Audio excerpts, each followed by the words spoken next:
অতএব ওই নারীর জাতি তো ছিল আমার মা ফাতেমা জোহরা রাদিয়াল্লাহু তাআলা আনহা।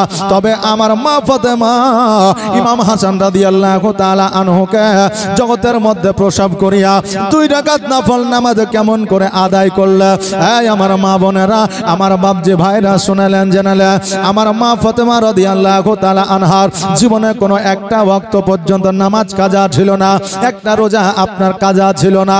এবার আমাদের প্রশ্ন জাগতে পারে, নারীরা 5 দিন 7 দিন পর্যন্ত নাপাকি অবস্থায় থাকে, আমার মা ফাতেমা জোহরা রাদিয়াল্লাহু তাআলা আনহা উনিও কিন্তু আপনার নারী ছিলেন, কিন্তু ওনার জীবনে নামাজ কেন কাজা নয়? আমার দয়ার নবী মায়ার নবী সাল্লাল্লাহু তাআলা আলাইহি ওয়াসাল্লাম বলেছে, এই আমার উম্মতিরা তোমরা শুনে না, আমার মা ফাতেমা জোহরা রাদিয়াল্লাহু তাআলা আনহা অন্যান্য নারীর মতো 3 দিন 5 দিন 7 দিন আপনার নাপাকি অবস্থায় থাকতো না। আমার মা ফাতেমা রাদিয়াল্লাহু তাআলা আনহা সীমিত সময়ের জন্য 1 মিনিটের জন্য নাপাকি হতে আবার পবিত্রতা অর্জন করতেন। জোরে বলেন সুবহানাল্লাহ। একটা সন্তান প্রসব করার পরে 40 দিন পর্যন্ত মায়েরা নাপাক থাকে। বেরাদার, আমার মা ফাতেমা জোহরা রাদিয়াল্লাহু তাআলা আনহা কয়েক সেকেন্ড আপনার নাপাকি অবস্থায় ছিলেন, পুনরায় পবিত্রতা অর্জন করেছিলেন, 2 রাকাত নামাজ আদায় করেছিলেন, আল্লাহর শুকরিয়া আদায় করেছিলেন। জোরে বলেন সুবহানাল্লাহ। ও বাবাজি ভাইরা, আমার মায়েরা, আমার ইমাম হাসান রাদিয়াল্লাহু তাআলা আনহুকে আমার মা ফাতেমা জোহরা রাদিয়াল্লাহু তাআলা আনহা কোলের মধ্যে নিয়েছে। কোলের মধ্যে নেওয়ার পরে আমার দয়ার নবী মায়ের নবী সাল্লাল্লাহু তাআলা আলাইহি ওয়াসাল্লামের কাছে খবরটা আপনার পৌঁছে গেছে।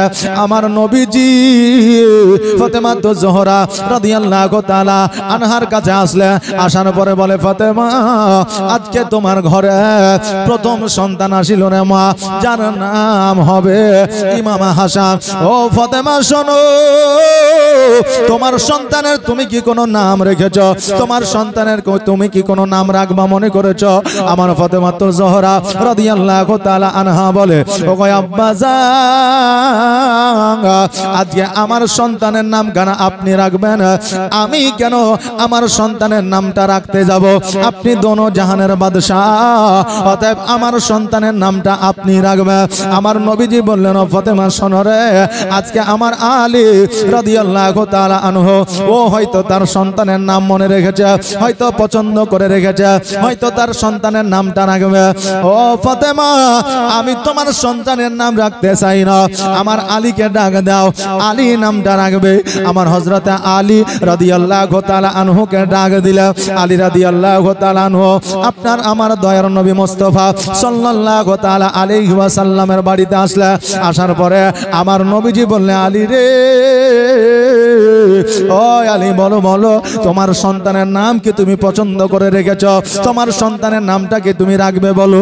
আলী রাদিয়াল্লাহু তাআলা আনহু বলে, ইয়া রাসূলুল্লাহ, ইয়া হাবিবাল্লাহ, নবী গো, আজকে আমার নামটা আপনি রেখেছে, আর আমার সন্তানের নামটা আমি কেন রাখবো? আমার সন্তানের নামটা আপনি রেখে দেন। জোরে বলেন সুবহানাল্লাহ।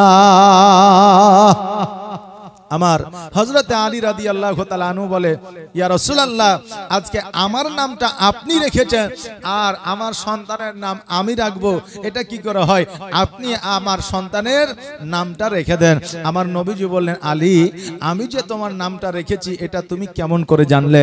কারণ বাল্যকালে, বাচ্চাকালে সন্তানদের নাম দেখবেন নানা রাখে, দাদু রাখে, দাদি রাখে, নানি রাখে, মা রাখে, বাপে রাখে, কিন্তু ওই সন্তান বড় হয়ে জানতে পারে যখন তাকে কেউ বলে যে তোমার নামটা অমুক জন রেখেছিল, নাকি বলে? তাছাড়া কেউ যদি না বলে ও বলতে পারবে নামটা কে রেখেছে? বলতে পারবে না। তবে আমাদের মধ্যে নাম রাখার জন্য আপনার অনেক মানুষ কনফিউজ হয়ে যায়। দেখবেন যখন সন্তান প্রসব হয় তখন কেউ মনে করে, দাদু দাদির পক্ষ মনে করে যে আমরা সন্তানের নাম রাখবো, আর নানা নানির পক্ষ মনে করে যে আমরা সন্তানের নাম রাখবো। এই নিয়ে অনেক পরিবারে আপনার সমস্যা ঝামেলা পর্যন্ত হয়ে যায় নাম রাখাকে আপনার কেন্দ্র করে। কিন্তু আমার নবীজি কেমন শিক্ষা দিচ্ছে একবার দেখেন, যে আমার নবীজি বললে, ফাতেমা, তোমার সন্তানের নামটা তুমি রাখো। ফাতেমা বললে, ইয়া রাসূলুল্লাহ, আপনি রেখে দিবেন। নবী আমার বললেন, আলী তো কোনো নাম রাখতে পারে। তা আলীকে ডাকা হলো। আলী বললেন, হুজুর, আমার নামটা আপনি রেখেছেন, আমার সন্তানের নামটাও আপনি রাখেন। বেরাদার, তা আমার ইমাম হাসান রাদিয়াল্লাহু তাআলা আনহু কার বাড়িতে জন্ম নিয়েছিলেন, কোথায় জন্ম নিয়েছিলেন? হযরতে নবী পাক সাল্লাল্লাহু তাআলা আলাইহি ওয়াসাল্লামের বাড়িতে জন্ম নিয়েছিলেন। আমার মা ফাতেমাতুজ জোহরা রাদিয়াল্লাহু তাআলা আনহা যখন সন্তান প্রসব করবেন তার কিছুদিন আগে আমার নবীজির বাড়িতে গিয়েছিলেন। যেমন আমাদের যখন প্রথম দ্বিতীয় সন্তান হয় মায়েদের, তখন মা বাবার বাড়িতেই পাঠিয়ে দেওয়া হয়, নাকি বলেন? পাঠানো হয় না? পাঠানো হয়।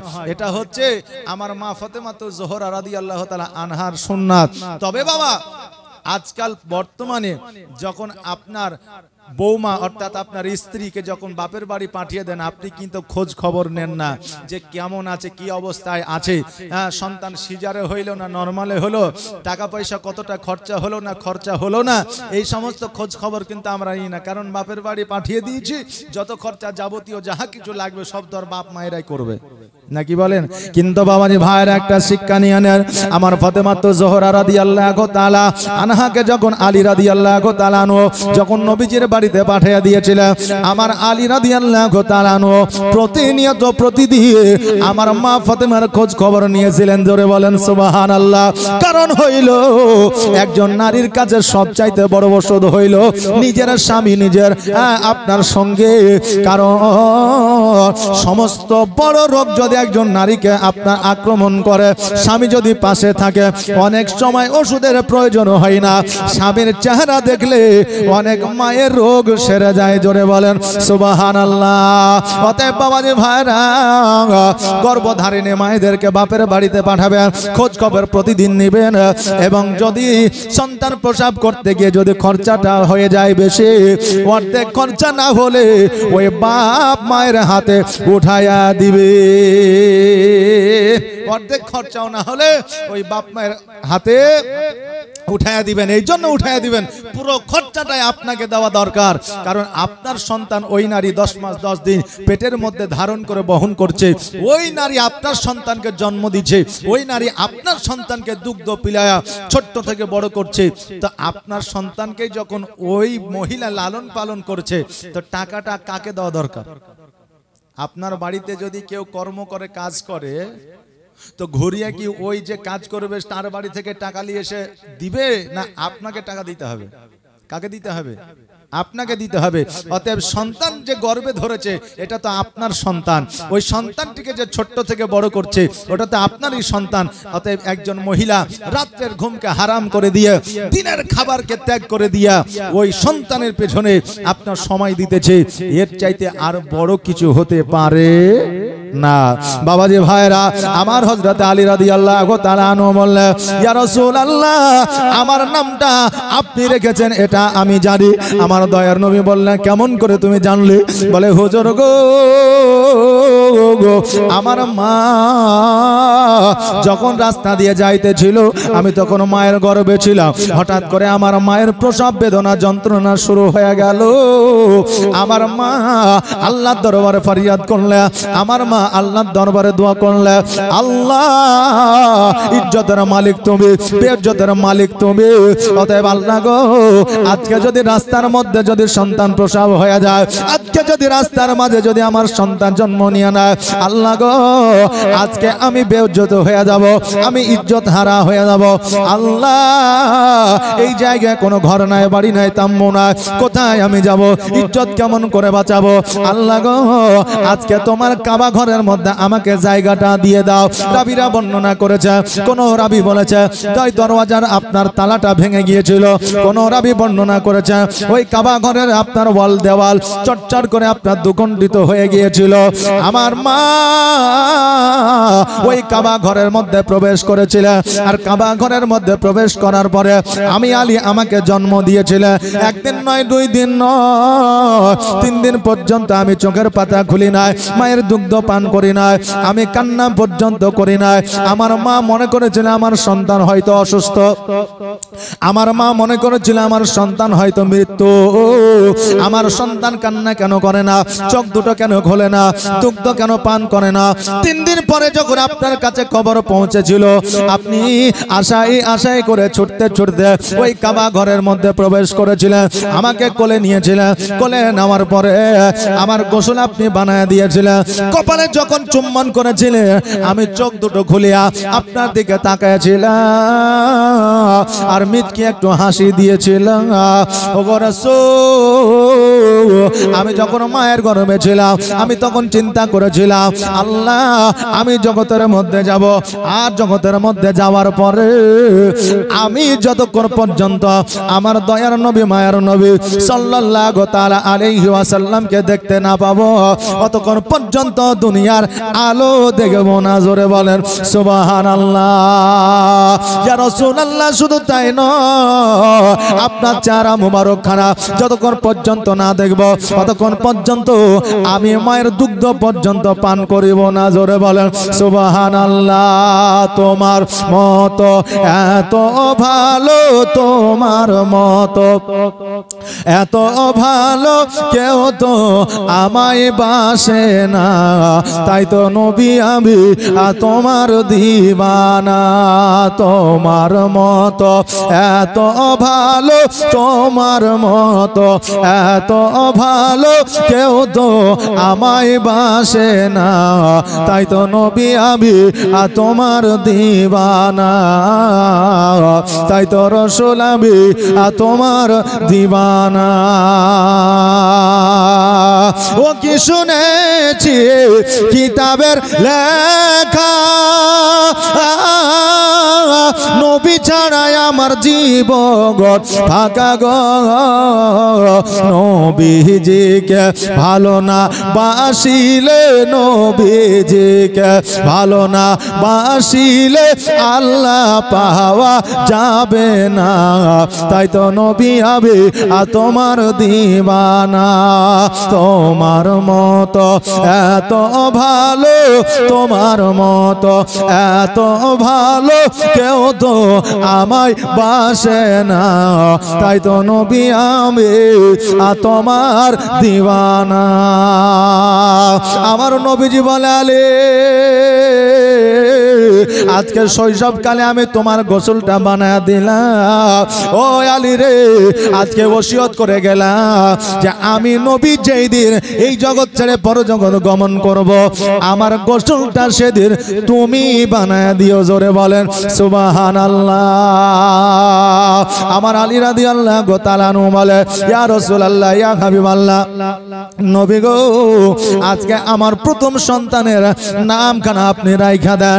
আমার দয়ার নবী মায়ের নবী সাল্লাল্লাহু তাআলা আলাইহি ওয়াসাল্লাম বলে, ও আলী শোনো, আজকে তোমার প্রথম সন্তানের নাম আমি রেখে দিলাম হযরত ইমাম হাসান রাদিয়াল্লাহু তাআলা আনহু। জোরে বলেন সুবহানাল্লাহ। এই নামটা শুধু আমার পছন্দনীয় নাম নয়, এই নামটা আমার খোদার পছন্দনীয়। জোরে বলেন সুবহানাল্লাহ। ও বিরাদার, আজকে ইমাম হাসান রাদিয়াল্লাহু তাআলা আনহুর যে নামখানা পর্যন্ত আমার আল্লাহ তাবারক তাআলার পছন্দনীয়, আজকে ওই আওলাদের রাসূল ইমাম হাসান ও হুসাইন রাদিয়াল্লাহু তাআলা আনহুর নাম যদি কোনো মানুষ যদি শুনতে পায়, এ মানুষ এমন আছে জগতের মধ্যে, তারা বলে এই ইমাম হাসান ও হুসাইনের নামে এত কিছু করার কি দরকার আছে?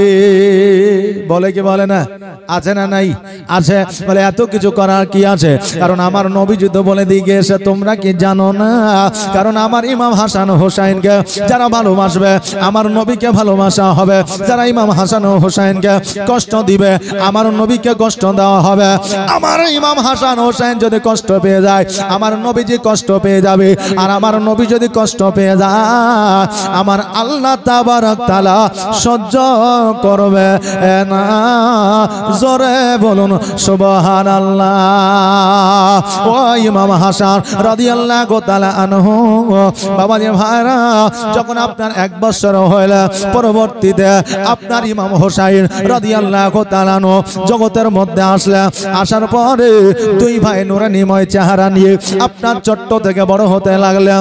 6 বছর 7 বছরের সন্তান হঠাৎ করে মাকে গিয়ে বলে, মা গো, আজকে আমরা আপেল খাইতে চাই, আমাদের আপেল বড় পছন্দনীয় খাবার, ওই আপেল খাইলে আমাদের মনটাই তৃপ্তি পায়। বেরাদার, ওই ইমাম হাসান হোসেন রাদিয়াল্লাহু তাআলা আনহু আপেল খেয়েছিলেন বলে আজকে পৃথিবীর মধ্যে ওই আপেলের মান ও সম্মান বেড়ে গেছে। বলবেন কেমন করে? কারণ জগতের মধ্যে ডাক্তার আপনাকে অনেক খাবারে হয়তো খাইতে বারণ করবে, কিন্তু আপেল খাইতে বারণ করে না। এই জন্য বারণ করে না, কারণ আপেলের মধ্যে কোনো সাইড ইফেক্ট নাই। বলবেন কেমন করে সাইড ইফেক্ট নাই? যদি আপনি কাঁচা খান আপনার গ্যাস হতে পারে, কিন্তু ওই আপেলটাই যদি আপনি আবার সিদ্ধ করে খান আপনার কোন রকমের গ্যাস অম্বল হবে না। আপেল খাইলে আপনার যদি সুগার কোলেস্ট্রল থাকে তাহলে আপনার এগুলো নরমাল হয়ে যাবে। এগুলো হচ্ছে বিজ্ঞান মতে। আমার নবীজি ইমাম হাসান হোসেন যে খাদ্যগুলো খেয়েছেন, ওই খাবারগুলো যদি আমরা সঠিক এবং আমরা মেনে যদি পঙ্কানুপঙ্কানুভাবে যদি আমরা খাই, আমাদের জীবনে কোনো রোগ হবে না। বাবাজি ভাইরা, আমার মায়েরা, আমার ফাতেমা তো জোহরা রাদিয়াল্লাহু তাআলা আনহা বলে, ও ইমাম হাসান ও হোসাইন, আজকে তোমরা আপেল খেতে যাও। ও বাবা শোনো রে, এটা তো আপেলের মৌসুম নয়, এটা তো আপেলের সিজন নয়। এই সময় আপেল কোথায় পাওয়া যাবে? এই সময় তো আপেল পাওয়া সম্ভব নয়। ইমাম হোসেন রাদিয়াল্লাহু তাআলা আনহু বললেন, মা, আজকে যদি আমরা আপেল না পাই, মা গো, আমরা অখুশি হয়ে যাব। এই জন্য অখুশি হয়ে যাব কারণ আমাদের মনে বড় ইচ্ছা আমরা আপেল খাইব। আমার ফাতেমা তো জোহরা রাদিয়াল্লাহু তাআলা আনহা বললেন, তোমার নানার কাছে চলে যাও, তোমার নানা হয়তো তোমাদের আপেল দিতে পারবে। ইমাম হাসান ও হোসাইন রাদিয়াল্লাহু তাআলা আনহু ছুটতে ছুটতে আমার নবীজির কাছে গেলেন। নবীজির কাছে যাওয়ার পরে সালাম দিলেন, আসসালামু আলাইকা ইয়া রাসূলুল্লাহ। আমার নবীজি সালাম কানার উত্তর দিলেন, বলে, ভাই, আমার কাছে এত তাড়াতাড়ি এত দ্রুত বেগে ছুটিয়া আসতেছ, কারণটা কি? হোসেন বলল, নানু গো, আমাদের আপেল খাইতে বড় মন চেয়েছে, একটা আপেল যদি আমাদের দেন আমরা আপেল খাইব। নবীজি মিচকে হাসি দিয়া বললেন, ও হোসেন শোনো রে, এটা তো আপেলের সময় নয়, এটা তো আপেলের মৌসুম নয়, আপেল কোথা থেকে তোমাদেরকে দেব? জগতের মধ্যে আল্লাহ যে ফলগুলো দিয়েছেন মানুষের জন্য, ওই ফলগুলো হচ্ছে নিয়ামত। ওই ফল সব সময় কিন্তু হয় না। হয় কি? হয় না। আমের একটা সিজন ছিল, আম চলে গেছে, কিন্তু এখন বর্তমানে 12 মাসে আম পাওয়া যায় না? দেখবেন কুটুম সদর যখন বাড়িতে আসে তখন শখ করে আমরা 2টা আমও দিয়ে দেব, কারণ কুটুম আসছে এক দেশ থেকে আরেক দেশ, তো দুই যদি আম দিতে পারি তাহলে নামটা হয়তো একটু বাড়িয়ে যাবে, যে এই সময় তো আম পাইছে। বলবে কে? বলবে না? বলবে। তা আম এখন আপনার বুঝলেন ফ্রিজের মধ্যে, ডিপের মধ্যে বা আপনার বিভিন্ন জায়গায় আমকে সংরক্ষণ করে রাখা হচ্ছে। এখন বর্তমানে আজকে কুরবানি কতদিন হইল গো? 1 মাস, প্রায় 1 মাস 2 দিন বা 3 দিন। তাহলে এখনো পর্যন্ত যদি খোঁজ নেন তো অনেক বাড়িতে এই কুরবানির গোশত পাওয়া যাবে না? পাওয়া যাবে না? পাওয়া যাবে। আম মোটামুটি আমাদের মুর্শিদাবাদে মোটামুটি বহুদিন আগে শেষ হয়ে গেছে, কারণ এখন আম কিছু কিছু জিনিস বুঝলেন এখন যেভাবে মানে চালু করছে বা চলছে, তাতে সিজনের আগে খতম হয়ে যাচ্ছে। আমে আটি হয়েছে কিনা, এখন যারা আমের কাজ করছে সুই লিয়ে যাচ্ছে, সুই বুঝেন তো? সুই লিয়ে যাওয়ার পরে আমটাকে ফুটাইয়া দেখছে যে আটি হয়েছে কিনা। যদি দেখছে যে সুইটা এপার থেকে ওপার হয়েছে না, মানে আটি হয়েছে, ওকে পাড়িয়ে এসে পাইল দিয়ে বিক্রি করে দিচ্ছে। যে আর এখন পোলট্রি মুরগি, তারপরে এই যে বতক আছে না, এগুলো যারা চাষ করছে, আমাদের খুব কাছের একটা ছেলে বুঝলেন ওই পোলট্রি মুরগি আর আপনার ওই বতক ছোট ছোট বাচ্চাগুলোকে চাষ করে। তা একদিন ঠান্ডার দিনে বুঝলেন গল্প করছে, তো বলছে যে আমাকে বলে মামা, তো বলছে মামা গুনাহ হবে না পাপ হবে তা বলতে পারবো না, তবে এই শীতের দিনে ছোট ছোট মুরগিগুলা, ছোট ছোট পায়রাগুলো, ছোট ছোট বতকগুলা বেশি মরেছে, তো একটা ওষুধ পেয়েছে। বলে কি ওষুধ? বলে বেশি লাই 80 টাকা 100 টাকা দিয়ে একটা মদ নিয়ে আসছি, খাইয়ে দিচ্ছি, তাদের শরীরে হিট থাকছে, মরছে কম, এইভাবে তাদেরকে বড় করছে। আচ্ছা বলেন, আজকে থেকে পোল্ট্রি খান আর বতক খান আর যাই খান, এগুলো খাইলেও এখন হিসাব করে খাইতে হবে। কথা বুঝলেন না? কারণ মানুষ দুটা পয়সা রোজগার করার জন্য কত কিনা করছে, তাতে হারাম পথে উপার্জন হোক আর হালাল পথে উপার্জন হোক, এটা কিন্তু লক্ষ্য করছে না। পয়সা উপার্জন হলেই হলো, নাকি বলেন? পয়সা উপার্জন হলেই হলো, এরকম চিন্তা ভাবনা নিয়ে এখন কিন্তু অনেকে ব্যবসা করছে বাবাজি ভাইরা। তবে আপনি যে কাজটা করছেন, মানুষ যেই খাবে ও তো জানে না, এদের গুনার দায়িত্বখানা আপনাকে নিতে হবে। কথা বুঝলেন না? কারণ হযরতে হাবিলকে যখন খুন করেছিল কে? কাবিল। তো পৃথিবীর মধ্যে সর্বপ্রথম খুন করেছিল কাবিল। তো আখেরি পর্যন্ত যারা খুন করবে, আর ওই খুন করার পরে যে একজন ব্যক্তি অপরজন ব্যক্তিকে খুন করবে, যতটা গুনাহ ওর হবে ততটা গুনাহ কাবিলের হবে। কারণ শুরুয়াতটা কাবিলের কাছ থেকে ছিল। কথা বুঝলেন না? শুরুয়াতটা কাবিলের কাছ থেকে ছিল। অতএব পৃথিবীর মধ্যে চলবেন একটু হিসাব করে চলবেন। আর এখন বর্তমানে আমরা এই এমন সমাজে বসবাস করছি, এই সমাজের জন্য কিছু মানুষ কিন্তু খারাপ হয়ে যাচ্ছে। বলবেন হুজুর সমাজের কি করে দোষ দিচ্ছেন? কারণ এখন যার টাকা আছে, পয়সা আছে, বুঝলেন, সে সুদখোর, মদখোর, তাড়িখোর যাই হোক না কেন, সেই নেতা। কথা বুঝলেন না? এই বাচ্চারা অর্থাৎ যুবকেরা ওখান থেকে শিক্ষা নিয়ে নিয়েছে যে জীবনে কিছু হোক না হোক আর না হোক, পয়সা উপার্জন করলে মান সম্মান আছে। কথা বুঝলেন না? এই জন্য হারামের পথে আর হালালের পথে এইটা দেখছে না, পয়সা উপার্জন হলি হবে। বাবাজি ভাইরা, একটু লক্ষ্যপাত করতে হবে জগতের মধ্যে আজকে কার জন্য আপনি সুদ খাচ্ছেন, কার জন্য আপনি ঘুষ খাচ্ছেন, কার জন্য আপনি মারামারি করছেন, কার জন্য আপনি অন্যায় করছেন।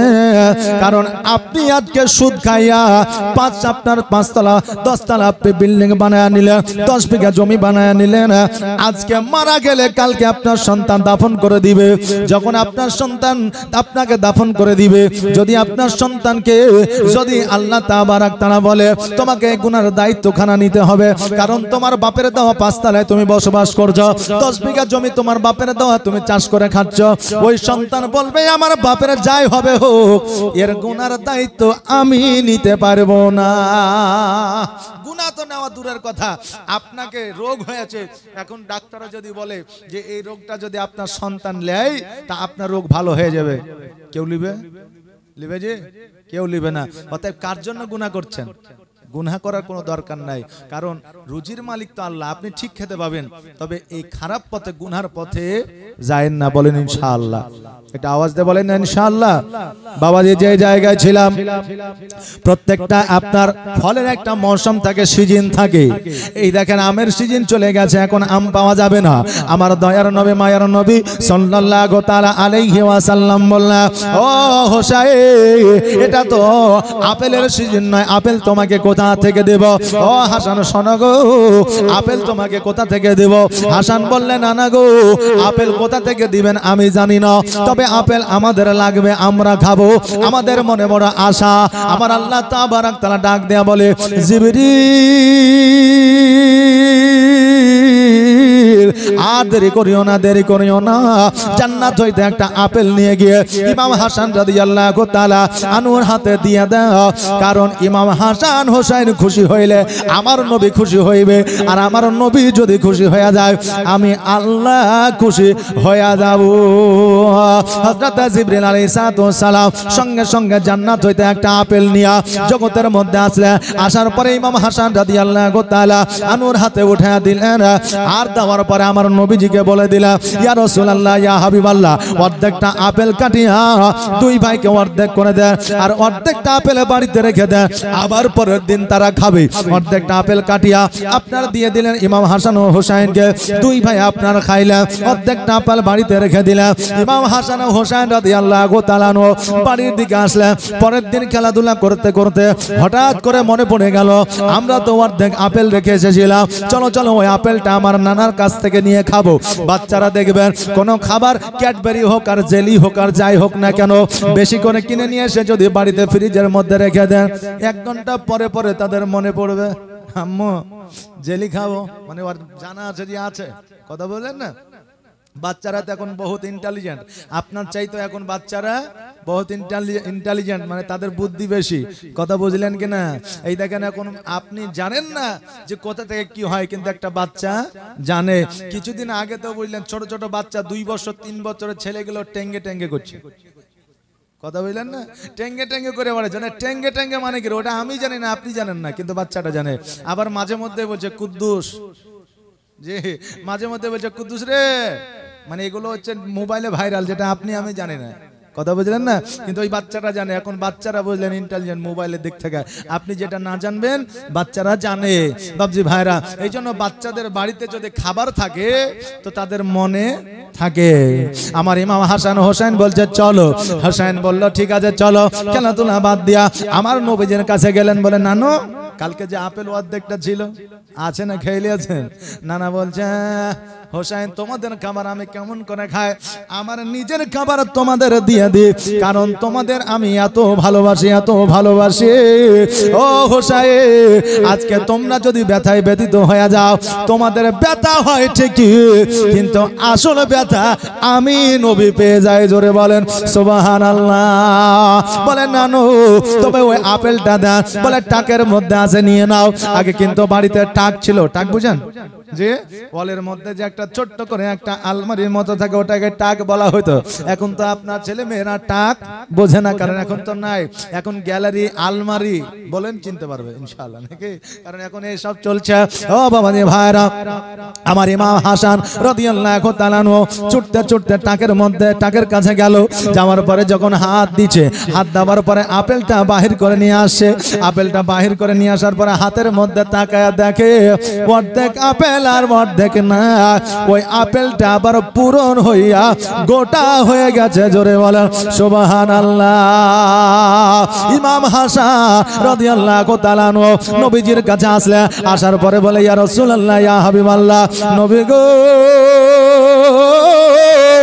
আজকে আপেলটা অর্ধেক রেখেছিলাম টাকের মধ্যে, গোটা হয়ে গেছে। আমার নবীজি বলতেছে ও হোসেন, ওই অর্ধেকটা, একটা আপেল আবার অর্ধেকটা খেয়ে নাও, অর্ধেকটা আবার রেখে দাও। অর্ধেকটা খাওয়ার পরে আবার অর্ধেকটা রেখে দিলে, পরের দিন আসার পরে দেখছে জানো ওই অর্ধেক আপেলটা আবার পুরো হয়ে গেছে। রাবি বর্ণনা করেছে ওই একটা আপেল 1 নয় 2 নয় 5 নয় 7 নয় 1 মাস নয় 6 মাস পর্যন্ত প্রতিদিন অর্ধেক করে খেয়েছিল। আর একদিন ওই আপেলটা পুরো 6 মাস পরে খেয়ে নিয়েছিলেন। জোরে বলেন সুবহানাল্লাহ। ও বিরাদার, আজকে ইমাম হাসান হোসেনের জন্য যদি অর্ধেকটা আপেল গোটা হয়ে যেতে পারে, আমরা নবীর প্রেমিক হইয়া ওই ইমাম হাসান ও হোসেনের প্রেমিক কেন হতে পারি না? আর নবীর প্রেমিক যারা দিশেহারা মরণের ভয় করে না, প্রেম তো মরে না। জোরে বলেন সুবহানাল্লাহ। একটা আওয়াজ দিয়ে বলেন না সুবহানাল্লাহ। সুবহানাল্লাহ কত নাকি জানা আছে? আলেম ওলামা বলে একবার সুবহানাল্লাহ বললে 70টা ফারিস্তা তৈরি করে। কে? আল্লাহ। তাদের কাজ কি? শুধুমাত্র আল্লাহর কাছে দোয়া করে ওই বান্দার ভালাইয়ের জন্য। জোরে বলেন সুবহানাল্লাহ। তাই একবার আওয়াজ দিয়ে বলেন তো সুবহানাল্লাহ। নারে তাকবীর, নারে রিসালাত, মাসলাকে আলা হযরত। সুবহানাল্লাহ। জোশ যদি আপনাদেরও থাকে তা আমাদের থাকবে। আর আপনারা যদি চুপ করে বসে যদি ঢুলেন তো বক্তার এনার্জি থাকবে না? থাকবে যে? থাকবে না। সুবহানাল্লাহ। কি বলছে? আর নবীর প্রেমিক যারা দিশেহারা মরণের ভয় করে না, প্রেম তো মরে না, প্রেম তো মরে না। আর প্রেম করেছে মুসা নবী, তোর পাহাড়ে গিয়াছেন চলে। ওকে খোদার নূরে পাহাড় জলে মুসা নবী জ্বলে না, প্রেম তো মরে না। আর নবীর প্রেমিক যারা দিশেহারা মরণের ভয় করে না, প্রেম তো মরে না। আর প্রেম করেছেন ইব্রাহিম নবী নমরুদের আগুনে ফেলে, ওগো আগুন হইল ফুল বাগিচা ফুল ইব্রাহিমের পশম জ্বলে না, প্রেম তো মরে না, প্রেম তো মরে না, প্রেম তো মরে না। ও বেরাদার, ইমাম হাসান ও হুসাইন রাদিয়াল্লাহু তাআলা আনহু ওই আপেলটা খাইয়া বাড়ির মধ্যে আসলে, আসার পরে বাড়ির সম্মুখে দুই ভাই যেন খেলাধুলা করতেছে। আজকে বর্তমানে আমাদের বাচ্চাদের খেলাধুলা আলাদা, ইমাম হাসান ও হুসাইন রাদিয়াল্লাহু তাআলা আনহুর খেলাধুলা ছিল আলাদা। এখনকার আমাদের বাচ্চাদের খেলাধুলা হলো কবাডি, কবাডি লে কবাডি নাকি হলে, আর ওই কবাডি এখন চলে গেছে এখন ফ্রি ফায়ার পাবজি, বুঝলেন না? এখন ফ্রি ফায়ার আর পাবজি খেলা ও বেরাদা। আর এখন আমাদের মায়েদের হলো লেচি কিতকিত, যে এই সমস্ত খেলা।